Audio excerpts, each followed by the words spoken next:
Last class में हम लोगों ने इक्वेशन ऑफ कंटिन्यूटी पढ़ ली थी, A1 V1 equal A2 V2 और एनर्जीज पढ़ी थी 3।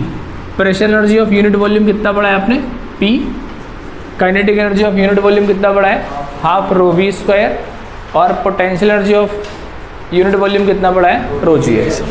टॉपिक बढ़िया है, हेडिंग डालिए सीधी Bernoulli's theorem. Bernoulli's theorem, Bernoulli's theorem को बर्नौलीज प्रिंसिपल को कॉन्सेप्ट फ्लो ऑफ फ्लूइड से ही है। दो कॉन्सेप्ट सीधे सीधे यूज़ होंगे, एक यूनिट वॉल्यूम की काइनेटिक एनर्जी, पोटेंशियल एनर्जी और प्रेशर एनर्जी का, और दूसरा इक्वेशन ऑफ कंटिन्यूटी। तो इक्वेशन ऑफ कंटिन्यूटी आपको पता है कि अगर किसी पाइप में कोई लिक्विड फ्लो हो रहा है तो उसके हर एक पॉइंट पे एरिया ऑफ क्रॉस सेक्शन और वेलोसिटी का प्रोडक्ट कांस्टेंट होता है, जिसे आप कहते हो रेट ऑफ फ्लो। कंडीशन ये होती है कि फ्लो स्ट्रीमलाइन होना चाहिए और लिक्विड आइडियल होना चाहिए। उसी को आगे अगर मैं बढ़ाऊँ तो बर्नौली थ्योरम क्या कहती है? बर्नौली थ्योरम कहती है कि अगर कोई पाइप है, कॉन्सेप्ट समझना, कोई पाइप है, इससे कोई लिक्विड फ्लो हो रहा है, आइडियल लिक्विड। आइडियल लिक्विड बोले तो नॉन विस्कस और इनकम्प्रेसिबल, विस्कोसिटी 0, कंप्रेसिबिलिटी 0, लिक्विड कैसा आइडियल। तो अगर किसी पाइप से कोई आइडियल लिक्विड फ्लो होता है, मान लो दो एंड है पाइप के X और Y, इनको हमने बेस से मान लिया ये H1 हाइट पे है पाइप और ये पाइप H2 हाइट पे। डिपेंड करेगा आप शो कैसे कर रहे हैं, पाइप ऐसे ही बना हो सकता है, दोनों कंडीशन समझा दूंगा। तो अगर किसी पाइप से कोई लिक्विड फ्लो हो रहा है, आइडियल लिक्विड है, स्ट्रीमलाइन मोशन है, तो पाइप के किसी भी पर्टिकुलर पॉइंट पे, कोई भी पॉइंट हो सकता है, X और Y पूरे के बीच में कोई सा भी पॉइंट होगा, उसके यूनिट वॉल्यूम की टोटल एनर्जी, बोले तो pressure plus kinetic plus potential का जो सम होगा वो कांस्टेंट होगा। यूनिट वॉल्यूम की प्रेशर एनर्जी, काइनेटिक एनर्जी और पोटेंशियल एनर्जी का जो टोटल एनर्जी है वो कांस्टेंट होगा। अब सुनो, अलग अलग स्टेटमेंट्स आपको मिल सकती हैं। दूसरी स्टेटमेंट ये भी कह सकते हैं कि यूनिट मास की, तो किसी किसी बुक में यूनिट मास भी लिखा होगा। यूनिट मास लिखा होने का मतलब है P by rho plus V square by 2 plus GH। Mean to से पूरी ये किसकी है? यूनिट वॉल्यूम की है। अब यूनिट वॉल्यूम को यूनिट मास बनाना है, क्या करोगे? डेंसिटी से डिवाइड कर दोगे। भाई density equal mass upon volume, तो mass equal volume into density. अब ये यूनिट वॉल्यूम है तो इसका मतलब ये 1 अपॉन वॉल्यूम लिखा हुआ है, उसमें अगर मास से मल्टीप्लाई हो जाए क्या बन जाएगा? वो डेंसिटी से मल्टीप्लाई हो जाए क्या बन जाएगा? मास, तो यूनिट मास हो जाएगी। तो दोनों फार्मूले आपको ध्यान रखने हैं, कोई सा फार्मूला आप बोल सकते हैं। चाहो तो P by rho square plus V square by 2 plus GH equal constant बोल सकते हो, या P plus half rho V square plus rho GH equal constant बोल सकते हो। P plus half rho V square इसलिए बोल रहा हूँ कि आपको ये पता रहेगा कि हमने यूनिट मास की एनर्जीज इतनी इतनी निकाली हैं। अब जो आपने यूनिट मास की निकाली है तो P plus half rho V square plus rho GH equal क्या निकाल लिया? कांस्टेंट। तो सबसे पहले स्टेटमेंट समझो, अगर कोई पाइप है उसमें कोई आइडियल फ्लूइड है, आइडियल फ्लूइड समझते हो? Incompressible and non viscous fluid streamline motion में फ्लो हो रहा है। फ्लो कैसा? Streamline.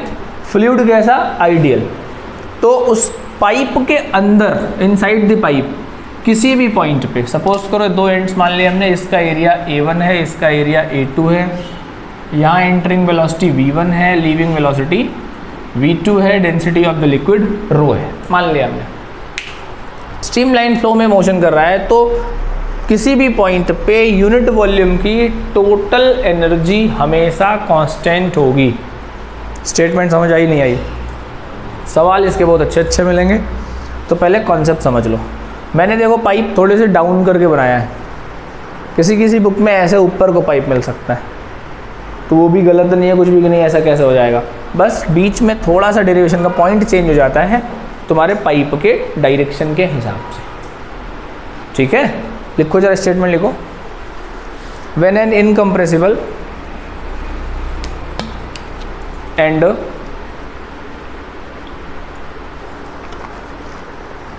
Non viscous fluid flow in streamlined motion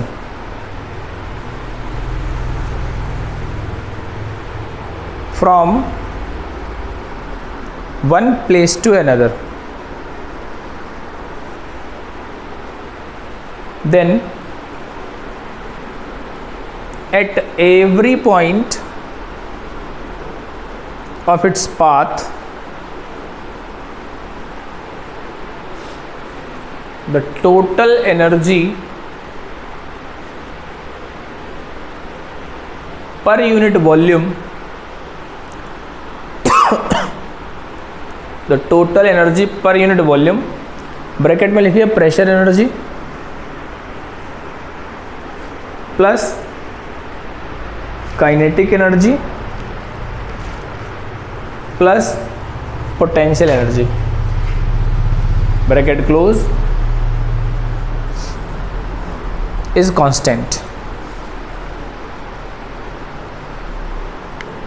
बच्चा इसको बंद कर दो, पंखा। तो P plus half rho V square plus rho G H equal constant आ गया। कोई समस्या? स्टेटमेंट समझ में आ गई कि किसी भी पाइप में अगर कोई आइडियल फ्लूइड, देखो non viscous and incompressible fluid का मतलब क्या है? Ideal. Ideal fluid streamlined motion में फ्लो होता है अगर, तो जो यूनिट वॉल्यूम की टोटल एनर्जी है वो कांस्टेंट होगी। दोबारा समझो, यूनिट वॉल्यूम की टोटल एनर्जी कांस्टेंट होगी। नहीं आया समझ? हाँ ना बोलो, आ गया? यूनिट वॉल्यूम की टोटल एनर्जी क्या होगी? कांस्टेंट होगी। फॉर्मूला नोट करिए, फिर डेरिवेशन करते हैं इसका। प्रूफ देखो, थोड़ा सा केस लिख लो। Let an incompressible and non-viscous fluid is flowing in streamlined motion through a tube XY, through a tube XY. Let A1 and A2 let A1 and A2 be the areas of cross sections, be the areas of cross sections, comma V1 and V2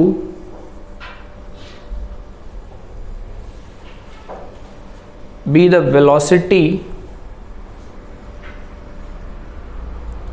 at x and y respectively, at x and y respectively, and rho is the density of liquid। हमने मान लिया कि रो क्या है? Liquid की density है। बेटा देखो, सीधा सीधा एक मेथड यहाँ पे आएगा, आपको नेटवर्क जो है वो चेंज इन एनर्जी के इक्वल रख देना है। जो नेटवर्क है ना, हम इस पे नेटवर्क निकालेंगे और चेंज इन एनर्जी निकालेंगे, उन दोनों को इक्वेट कर देंगे, आंसर आ जाएगा। तो सबसे पहले तो हमें एक्स एंड पे वर्क डन निकालना पड़ेगा, फिर वाई एंड पे वर्क डन निकालना पड़ेगा, फिर नेट निकालना पड़ेगा। अब वर्क निकालना है तो सर फोर्स इनटू डिस्प्लेसमेंट होता है, तो मुझे डिस्प्लेसमेंट चाहिए, काम होना शुरू हो जाएगा। तो एट एक्स की बात करते हैं, देखो बड़े प्यार से समझना। एट एक्स लेट, या ऐसे कर लो, distance covered by liquid at time delta T. कितनी डिस्टेंस कवर करेगा? v1 delta T. x की बात कर रहे हैं, एंटरिंग लिक्विड है, क्यों v1 डेल्टा टी कवर करेगा? सर v1 वेलोसिटी है, डेल्टा टी टाइम है, डिस्टेंस इक्वल या डिस्प्लेसमेंट इक्वल क्या होता है? Velocity into time. नहीं आया समझ? पक्का? बेसिक फार्मूला है distance equal velocity into time. तो वर्क डन अगर मैं निकालूं तो वर्क डन तुम बोलोगे सर W इक्वल हो जाएगा F1 V1 डेल्टा T। क्यों? क्योंकि वो डिस्प्लेसमेंट है। नहीं आ रही बात समझ? तो F1 की जगह क्या मैं P1 A1 लगा सकता हूँ? हाँ ना बोल दो। P1 A1 P equal F by A। अरे pressure equal force upon area. ठीक। एट Y अगर मैं बात करूं सीधा W2 क्या आ जाएगा? P2 A2 V2 delta T। Network done निकाल लो तो नेटवर्क क्या मिल जाएगा आपको? वर्क इक्वल कौन बड़ा होगा? W1 W2? सर W1 बड़ा होगा। नेटवर्क में एंटरिंग जो लिक्विड है उस टाइम पे वर्क डन ज़्यादा होगा लीविंग लिक्विड पे। और वैसे भी नेट निकाल लो तो W1 माइनस W2। W1 कितना है sir? P1 A1 V1 delta T minus P2 A2 V2 delta T by the equation of continuity. Continuity की इक्वेशन क्या कहती है? A1 V1 equal A2 V2। नहीं आया समझ? समझ आया नहीं आया? कंटिन्यूटी इक्वेशन यही तो कहती है। तो A1 V1 equal A2 V2 है तो क्या मैं इसको AV लिख सकता हूँ थोड़ी देर के लिए? अब यहाँ पे भी लिख दो A1 V1 की जगह AV और यहाँ पे भी लिख दो A1 V1 की जगह AV। तो W इक्वल क्या आ जाएगा? क्या जाएगा sir? P1 AV delta T minus P2 AV delta T। तो AV डेल्टा T कॉमन ले लो। क्या ये P1 माइनस P2 हो जाएगा? हाँ ना बोलो। अब AV डेल्टा T की वैल्यू बताओ। A एरिया है, V डेल्टा T क्या? डिस्टेंस है। एरिया इंटू डिस्टेंस क्या होता है? वॉल्यूम। तो क्या इसकी जगह मैं वॉल्यूम लिख सकता हूँ? हाँ ना बोलो। इसकी जगह क्या लिख सकते हैं? वॉल्यूम। और अब मेरे कहने पे एक काम करो, वॉल्यूम की जगह लिख लो mass upon density. Volume equal mass upon density हो जाएगा। तो मैं W equal M by rho P1 minus P2 लिख सकता हूँ या नहीं लिख सकता? ये बात अगर समझ आ गई तो ठीक है, नहीं मैं दोबारा इसे समझाऊँ फिर से। ये वाला पॉइंट, ये वाला पॉइंट, ये वाला पॉइंट, क्यों ये वाला? AV डेल्टा T क्या है? ठीक है। A क्या है? एरिया। V डेल्टा T क्या है? वेलोसिटी टू टाइम क्या होता है? डिस्टेंस या डिस्प्लेसमेंट। अब volume into area into distance या एरिया इंटू डिस्प्लेसमेंट क्या होगा? वॉल्यूम। क्या वॉल्यूम की जगह मास अपॉन डेंसिटी लिख सकता हूँ? तो इस वॉल्यूम की जगह मैंने मास अपॉन डेंसिटी लिख दिया। कोई समस्या? हाँ ना बोलो। नहीं आया समझ? अबे इतना शांत ना पढ़ो। आया नहीं आया पहले बताओ। हाँ ये चाहिए क्योंकि टॉपिक इंपॉर्टेंट है। ठीक है, डेरिवेशन इसमें कोई दिक्कत नहीं है। आपने वर्क निकाल लिया, अब टारगेट होना चाहिए एनर्जी निकालने का। तो मैं निकालूंगा change in kinetic energy. Change in kinetic energy जो कि इंक्रीज हो रही होगी, है ना? इंक्रीज हो रही होगी तो मैंने डेल्टा की क्या करा? Half M V2 square minus half M V1 square. Sir half M common ले लो तो मैंने लिख दिया V2 square minus V1 square. Change in potential energy निकाल लो। डेल्टा U ये डिक्रीज हो रहा होगा। क्यों? क्योंकि मैंने हाइट कम बनाई है। भाई यही अंतर होता है। अगर पाइप ऐसे बना देता मैं तो ये देखो ये ज़्यादा होता तो H2 माइनस H1 करता। इस बार क्या करूंगा मैं? H1 माइनस H2 मतलब mg H1 minus mg H2। तो डेल्टा U क्या दिख गया mg कॉमन लेके? Sir H1 minus H2। क्या हमने कई सारे न्यूमेरिकल्स में network equal change in energy पढ़ा है? नहीं आया समझ? नेटवर्क इक्वल चेंज एनर्जी पढ़ा है नहीं पढ़ा? तो वैल्यू पुट करो m by rho P1 minus P2, change energy मतलब delta K minus delta U, या ऊपर लिख देते हैं चलो, W इक्वल बड़ी वाली माइनस घटी वाली, m upon rho P1 minus P2 half m V2 square minus V1 square mg H1 minus H2। देखो पूरे से m कॉमन लिया, कैंसिल आउट हो गया तो ये बच जाएगा P1 minus P2 upon rho, यहाँ बचेगा V2 square by 2 V1 square by 2 minus GH1 minus minus plus GH2। अब देखो बात वही पड़ गई, अगर मैं यूनिट मास की निकालता तो रो की मल्टीप्लाई नहीं करता, यहीं पे छोड़ देता, आंसर आ जाता। कितनी बढ़िया बात है, लेकिन मुझे यूनिट वॉल्यूम की चाहिए तो मैं रो की इधर मल्टीप्लाई कराने भेज देता हूँ। तो P1 माइनस P2 क्या आ गया, half rho V2 square minus half rho V1 square minus rho GH1 plus रो GH2। 1 वाले सारे एक तरफ कर दो, 2 वाले सारे एक तरफ कर दो। तो 1 वाले जब सारे एक तरफ करूंगा तो P1 plus half rho V1 square plus रो GH1, दूसरी साइड क्या आएगा P2 plus half rho V2 square plus रो GH2। अब सारा 1 पार्ट सारे 2 के बराबर है, वो 3rd के बराबर होता है, 4th के बराबर होता है, तो क्या P plus half rho V square plus rho GH बराबर कांस्टेंट लिख सकते हैं?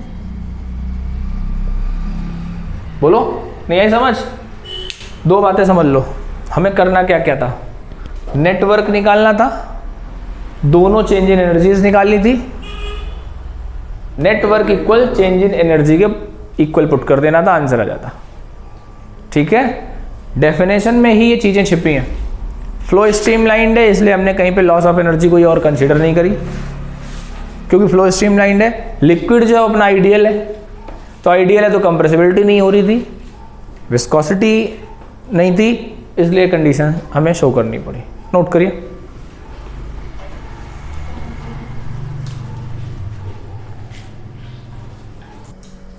नोट कर लिया? अब तो हो गया।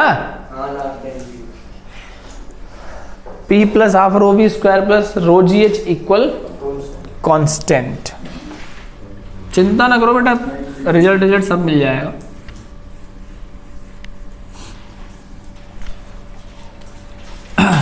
कुछ बातें ध्यान दो, जब आप न्यूमेरिकल कर रहे होंगे तो उन चीज़ों का पता होना बहुत ज़रूरी है। देखो, अगर आप यूनिट वॉल्यूम करते हो, फॉर यूनिट वॉल्यूम आपने पढ़ा है P plus half rho V square plus rho GH equal constant. यहीं पे अगर मैं कह दूं किसी सवाल में आ जाए फॉर यूनिट मास, आ सकता है सवाल कि 1 kg ऑफ वाटर के लिए टोटल एनर्जी बताओ, प्रेशर इतना है, वेलोसिटी इतना है, सब कुछ। आपको क्या करना होगा, पूरी इक्वेशन को रो से डिवाइड करना होगा।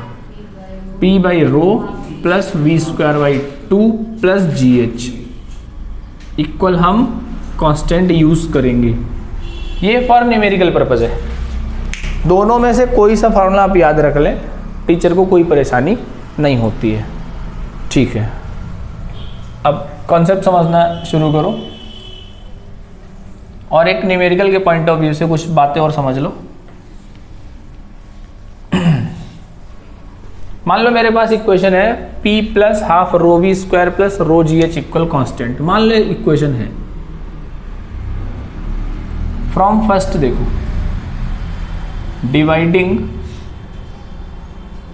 Both sides by rho G।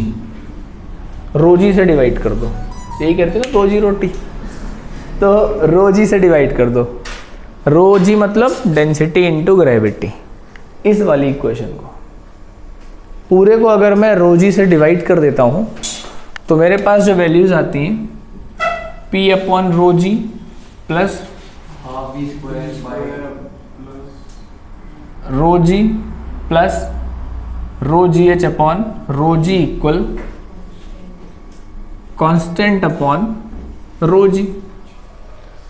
Solve करके लिखा तो P upon rho G plus V square by 2g plus H. Constant upon rho G is constant, हाँ ना बोलो। अब देखो नाम सुनो, P अपॉन रो जी को बोलते हैं प्रेशर हेड। प्रेशर हेड ये नाम निकाल लें, ठीक है। वी स्क्वायर अपॉन 2g को बोलते हैं वेलोसिटी हेड। H को बोलते हैं ग्रेविटेशनल हेड। Gravitational head. तो P अपॉन रो जी क्या है? Pressure head. V square upon 2g क्या है? Velocity head. और H क्या है? ग्रेविटेशनल हेड या ग्रेविटी हेड। ये बर्नौली के फॉर्मूले हैं जो कहीं भी यूज होते हैं और आपको यूज करने पड़ेंगे।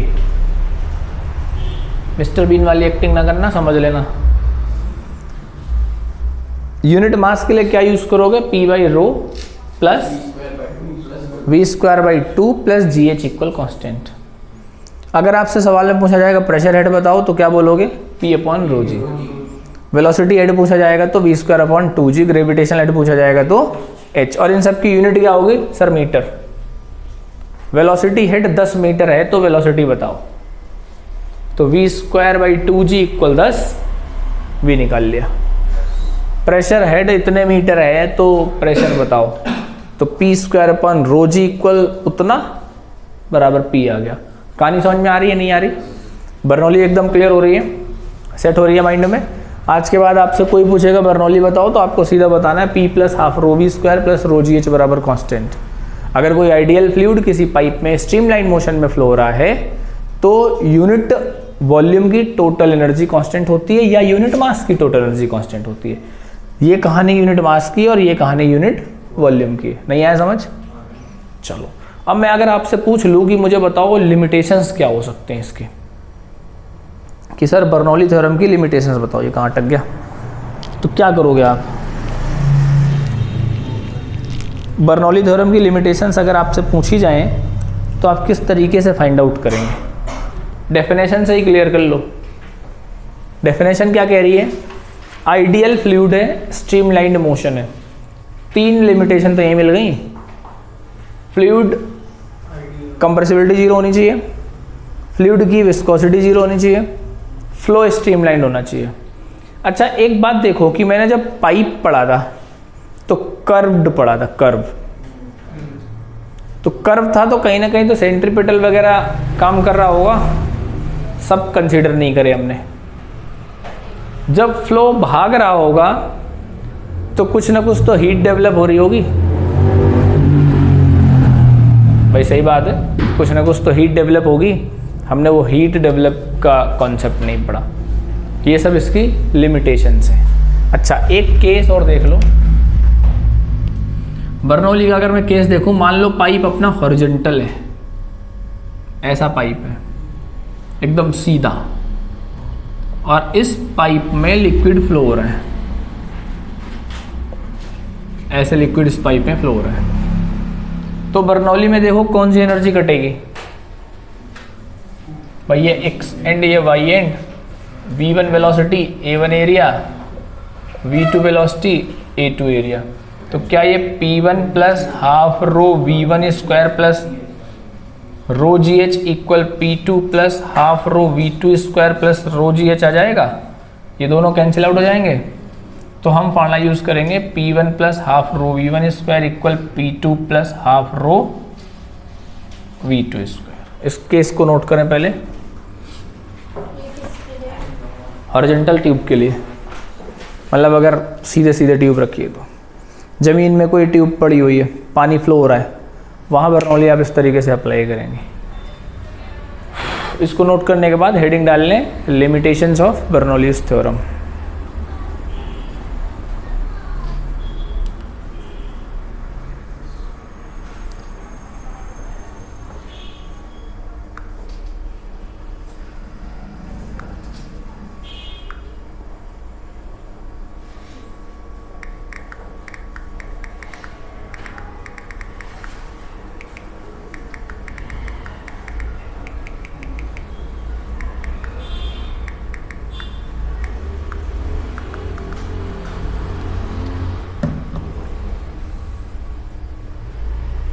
Limitations of Bernoulli's theorem. लिखिए पहली लिमिट लिखिए। अच्छा नोट कर रहे हो अभी?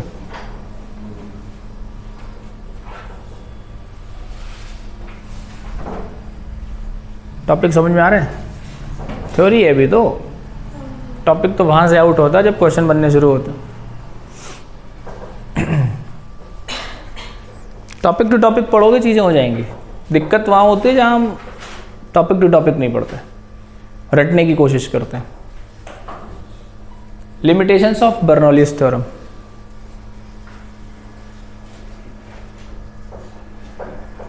फर्स्ट लिखिए, this equation ideally applies to fluids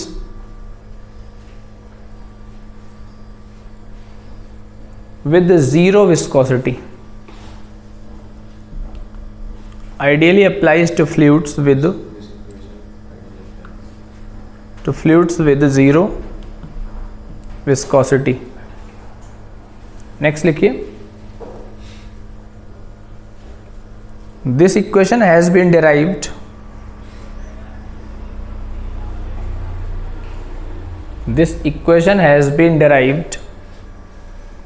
on the assumption that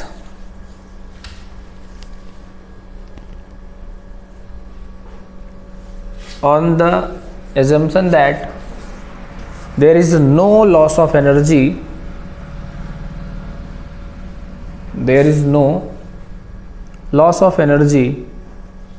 due to friction.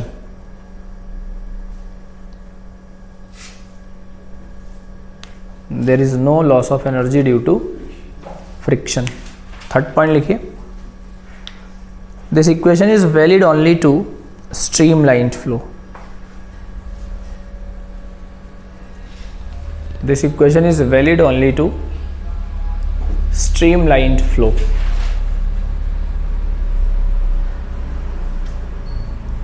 Next लिखिए, this equation is applicable only to incompressible fluids.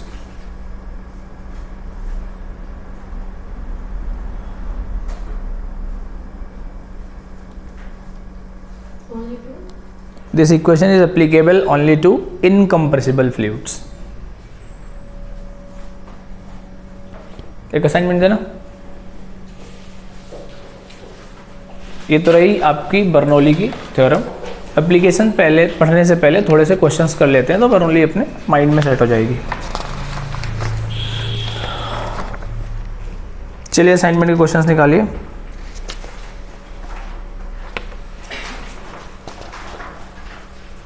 Question number 7 देखिए, आसान क्वेश्चन से उठाते हैं। 7th क्वेश्चन देखिए,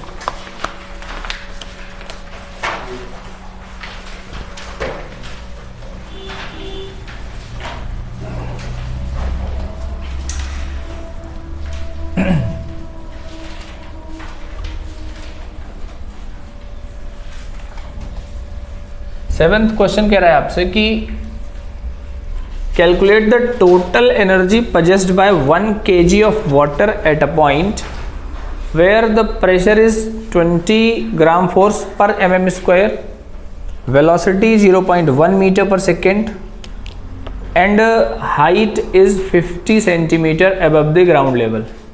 देखो छोटा सा क्वेश्चन है, कह रहा है calculate the total energy possessed by 1 kg of water. 1 kg किसकी यूनिट होती है? मास की।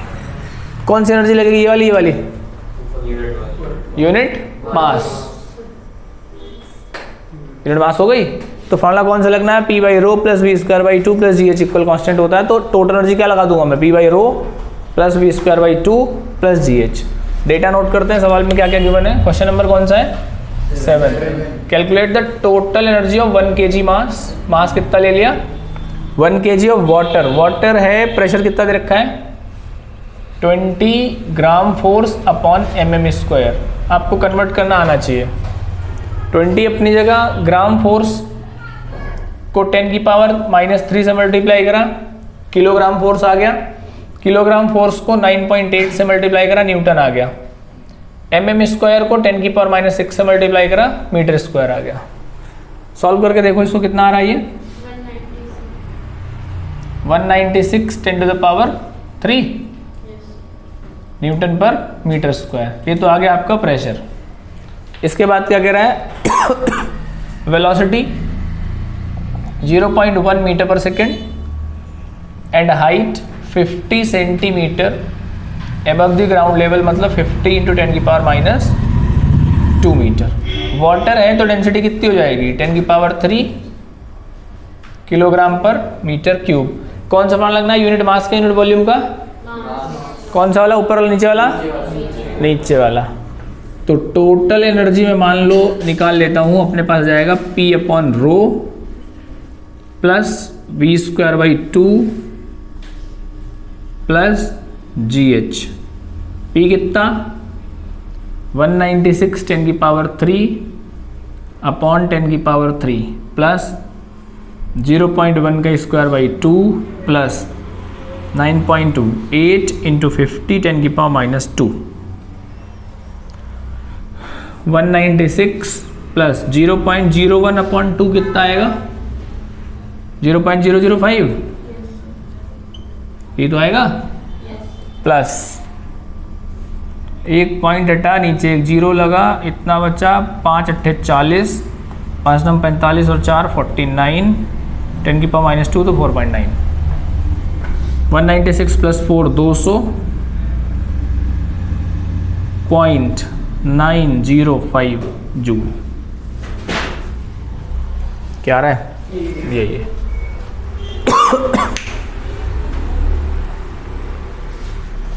ठीक।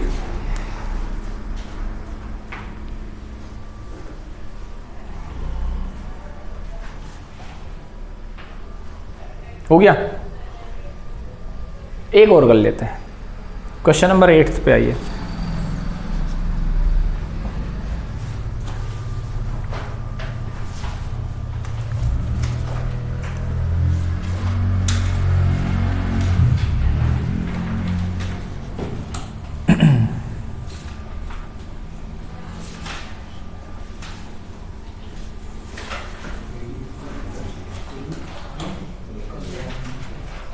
एट्थ क्वेश्चन क्या कह रहा है, the cross sectional area of water pipe entering the basement is 4 × 10⁻⁻⁴ metre square.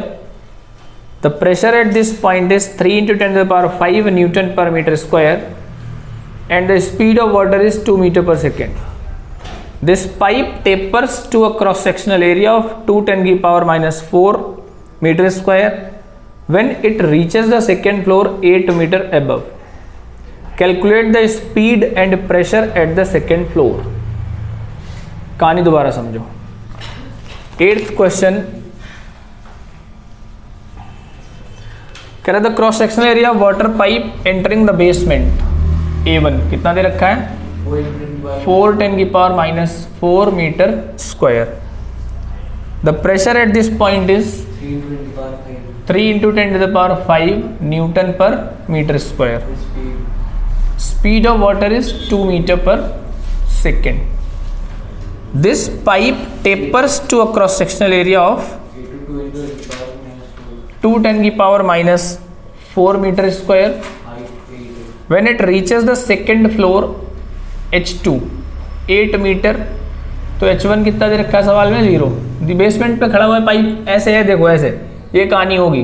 Basement पे ऐसे पाइप होगा या बेसमेंट से पाइप ऐसे जा रहा होगा सेकेंड फ्लोर पे, है ना, इस तरीके से। अरे सही से चले जाओ यार, ऐसे पाइप जा रहा होगा 8 मीटर ऊपर, है ना, जैसे बनते हैं घरों में, आपने देखा होगा दीवारों में पाइप ऐसे जाता है।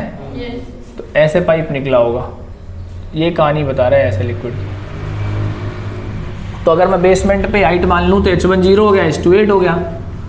क्या निकालना है, calculate the speed and pressure at the second floor. V2 चाहिए और P2 चाहिए। सबसे पहले आप V2 निकालेंगे, क्या कॉन्सेप्ट यूज करेंगे? हाँ, इक्वेशन ऑफ कंटिन्यूटी लगा लो। अब मैं केवल हिंट दे रहा हूँ सवाल की, मेरे पास A1 है, V1 है, A2 है, V2 नहीं है, तो मैं इक्वेशन ऑफ कंटिन्यूटी लगा लेता हूँ। A1 V1 equal A2 V2, यहाँ से V2 निकाल लूँगा। कोई समस्या? तो A1 का आधा A2 हो रहा है, तो V1 का डबल V2 हो जाएगा। 4 आ जाना चाहिए मेरे हिसाब से, 4 मीटर पर सेकेंड। V2 आ गया। अब मुझे P2 चाहिए तो मैं बर्नौलीज लगा लूँगा। इस पॉइंट की बर्नौली और इस पॉइंट की बर्नौली बराबर, मतलब इस पॉइंट पे total energy equal to this point पे टोटल एनर्जी। तो मैं क्या यूज़ कर सकता हूँ? P1 plus half rho V1 square plus rho G H1 बराबर किसके होना चाहिए? P2 plus half rho V2 square plus rho G H2। देखो सब कुछ है, क्या नहीं है सर? P2 नहीं है। हो जाएगा यहाँ से P2? कर पाओगे? चलो इतना कर लेना, अगली क्लास में फिर हम लोग बर्नौली के सवाल कंप्लीट करेंगे।